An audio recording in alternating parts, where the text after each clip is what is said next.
There it is, a few hours. I'll be finishing here. It's the Melbourne Cricket Ground, the finish of the 2025 Melbourne Marathon. Today will be number 13. I'm expecting this to be one of my tougher ones. I've battled a few injuries. I've just come off one where I was out for about a month. Old man calf injury it was. And my third injury for the year, which, who's counting? It's not the best year running for me. They seem to be getting harder these days. Anyway, that's it. And so we come in. I mean, I remember this well, but it is difficult to film. We come in over the other side of the G and then we run around and come through the finish. So it's normally a pretty good moment just to do that. Typically it's hot, bright sunlight, you're struggling, but find a little bit extra to come to the finish. So I'm definitely looking forward to that, but I've just got to get here first. Just heading out now. A few hundred metres on St Kilda Road. Early days, 4K's in. It's the decent crowd out today. It's going okay so far. It's been really good though. I've seen a couple of my comrades' mates, Alex and Kai. They're both Melbourne Marathon Spartans, so I guess we've got a little club there. Anyway, I'll check in later when things get more interesting.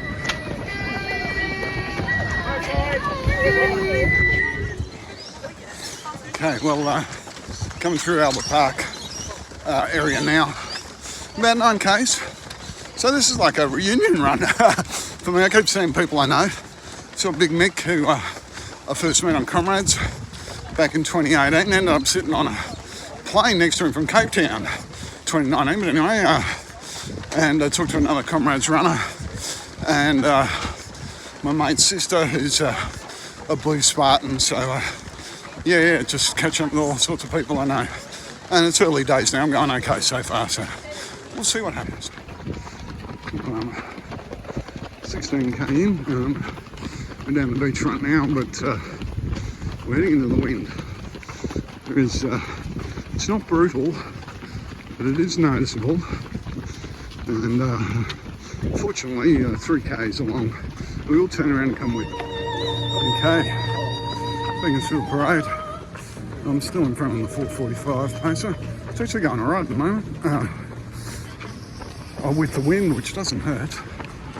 I'm just trying to run within myself, knowing, I've still got a long way to go. I've got like 18K from here, something like that. So that's the go. Still trying to stay within myself and keep going. Beaconsfield Parade now. I'm back into the breeze. So we just turned, so I'm just coming up 26K. Now this is where, if you've gone out too fast, this is where the rubber hits the road, because you've still got a long way to go. You're coming into the wind. It's got a lot harder, and it's 4K to St Kilda, and you've worked hard just to hold on to the pace, and now you're in deep trouble. And how do I know all that? Yeah. I've been there before, but today I've gone out easy because I wasn't too worried about the time, certainly not at first. But now I kind of feel I've got a sub 5 in me, and I'm going to go and get that, and I'm pretty keen on that. So it could be some hard work to come, but we'll film that later. Okay, Fitzroy Street, St Kilda. This spot, marathon runner's nemesis. There's a hill here that if you're out driving or walking, you wouldn't even know it's here. But on marathon day, it feels like a mountain, and that's because it's at the 30K mark, and if you do have your heart set on a time, that's really when the marathon gets real. As a lot of people say, the race starts, so it's a challenging point anyway. I'm okay here. It is getting harder. I'm having to put in a bit more effort now. So I'll check in a bit later. Okay, 32K. St Kilda Road, so It's a lot more protected along here, so even though we're further along in the race, you don't have to work quite as hard into the wind. Having said that, I am going into the wind. Again, this is, to be honest, this is a pretty monotonous stretch, and it's if you're not feeling the best, it is tough. And certainly I remember my first marathon where this was particularly brutal. I cramped along here actually. And so today, I'm going okay compared to how many other St Kilda roads I've had. This is one of the better ones. So I'm running well at the moment. Starting running within myself has really helped. So I'll check it again. Okay, South Bank. Well, believe it or not, this has turned into a solid day. I've never run this well late in a race before. I mean, I've been very conservative at the start, and so the time won't be anything to write home about. But I'm finishing this with a wet sail. So this is I could even negative split it. Unbelievable, really. Okay, I'm just coming up to 37k.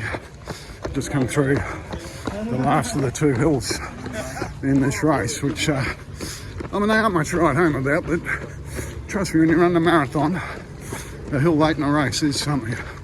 So I feel if I can hold these last 5k together, which is a decent if, I'll negative split this race, which in my 13th attempt, I've never even got close. So yeah, let's see what's going to happen. Okay, 41k.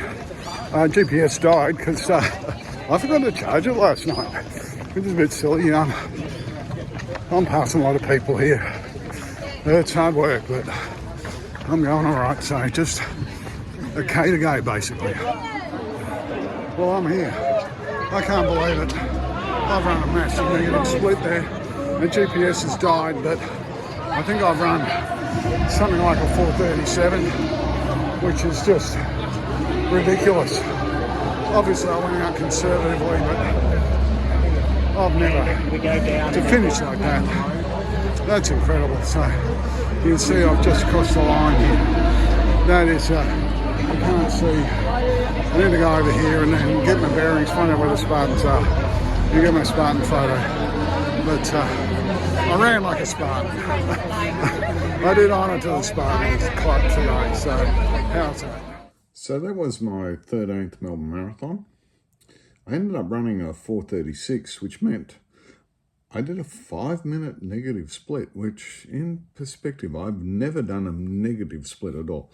Well, there was the year that I had the toilet stop, but that didn't really count because that added extra time in the first half when I wasn't actually running. So there you go. With 2 hills in the second half, Melbourne is notoriously difficult to negative split. You have to run up Fitzroy Street and you have to run up the hill through the gardens up to the Shrine of Remembrance. And they're both things that take a lot of time out of your trip. Also, most of it is into the wind, except for the bit through the gardens, which are running up a hill, so you don't really get any benefit from the wind at your back. So with that situation, it is a very difficult race to negative split. It's also, for those who are serious runners, it's a very difficult race to get a PB on as well with these hills. So based on that, I was over the moon. I had a very good celebration that night with my club mates, and very proud of what I've achieved. The time really wasn't anything to write home about. I have run much faster at Melbourne, but with 3 injuries during the calendar year and a month off that I only got back to running 3 weeks before the race, I had very low expectations. In fact, as I said, I think at some point during the video, I didn't expect to break 5. So maybe I underrated myself, I guess. So to run a 4:36 with all those things going on makes me very proud to be a Spartan, I feel. Hello, all the Spartans out there. I feel I did the collective group proud, ran through the field in the second half like we're supposed to do. It's a lot easier to say than to do, but on this day I did it. So thanks everyone for watching. I hope you enjoyed. As a reminder, if you haven't already, like and subscribe. As I all say, can always do with a few more subscribers, trying to build a good channel here, and I hope you like the stuff I put together. Thanks for watching.